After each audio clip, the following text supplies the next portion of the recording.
our best solution goes to... Yeah, why not?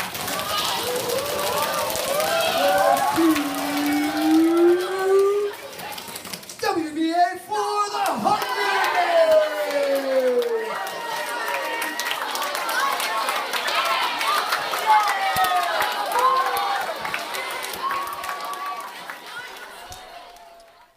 Our group, Riley, Siggy, and I will be talking about sustainability in terms of food, Riley being away today. Mind you, this is a shortened version and has less info. And there will be no food. We chose food because food is an important part of daily life. Without it, no creature could survive, and thus it is an important thing to save. Also, this makes food one of the most commonly bought items, along with water, and this means that if it has too much packaging, it adds up. The essential question: how can we make food travel a shorter distance to get to the shop, and how can we lessen the packaging used? Both of these are two important things that should come into which product you buy. In the long term, it's more important than price. Keeping the essential question in mind, we challenge Newington to use food grown and made locally, and not sell food in packages at the CAF.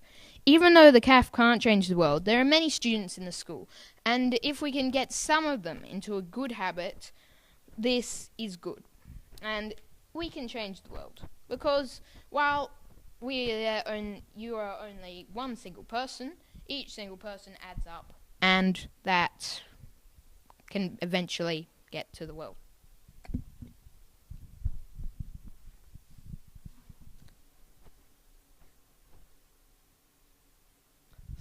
Let the Hunger Games begin.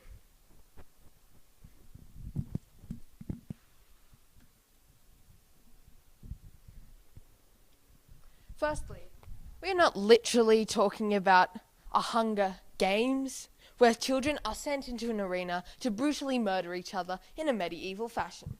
That would be catastrophic. We are talking about a day where children and adults are suggested to bring and eat their own food, produced locally or in their backyard.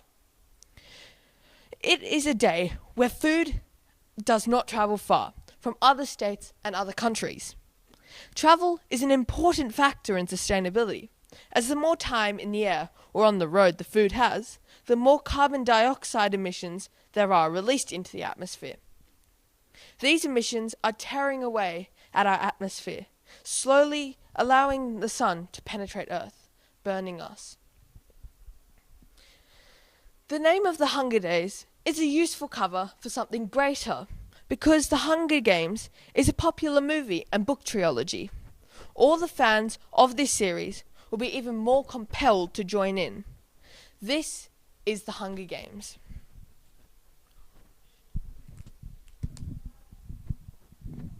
Urban farming is a new way to grow your produce. Rooftop farms are easy to access and don't consume much space, as community gardens provide a unique way to meet new people and also be environmentally friendly. A personal veggie patch is a great way to grow your favourite vegetables in the backyard or maybe in the kitchen.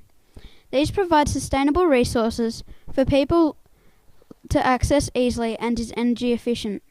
We will be focusing the most on rooftop gardens and community gardens. We are not using this Allianz video for commercial use, but are using it for educational purposes. To find out more, go to allianz.com.au.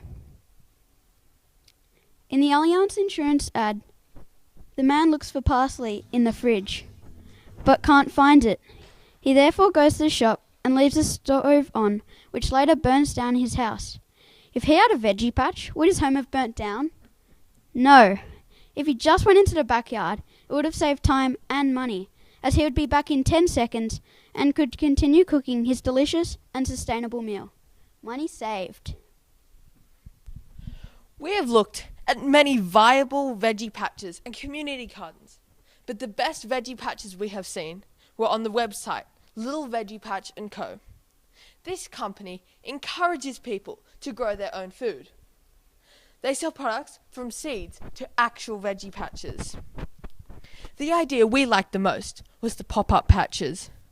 Pop-up patches are community gardens with areas for socialising and umbrellas on each veggie patch to encourage people to garden on wet and hot days without the risk of getting soaked or burnt. We want this improvement in sustainability on the top of the Ray Centre's flat roof.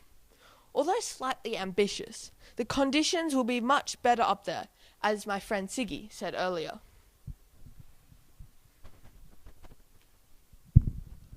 Oh, right. As Riley is not here today, I will be the nude food dude. Now it's time for me to tell you about our nude food program. The Nude Food Movers have a really large range of great waste-free lunchboxes for kids and teenagers of all ages. They have large, small, and many sizes in between to fit all school bags. The main feature of these special lunchboxes are how they can be packaged with no wrapping, as it is the inside of the box that is very clean.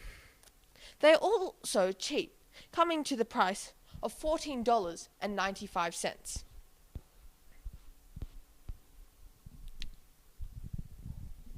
In conclusion, Newington has stepped up in sustainability terms a lot with the new addition of the Ray Centre, although there are still things that we could do better. In the CAF, we need to make sure that all our food is nude food and does not contain wasteful amounts of plastic that can be used elsewhere. And most importantly, how Newington can use other options of gaining food, like using greengrocers who get their produce locally with minimal time on the road, or having community and rooftop gardens that can provide a sustainable option for our school. If Newington uses these options, perhaps we will have less waste and less travel time in terms of food. Newington Should definitely consider our ideas. WBA for the Hungry Day!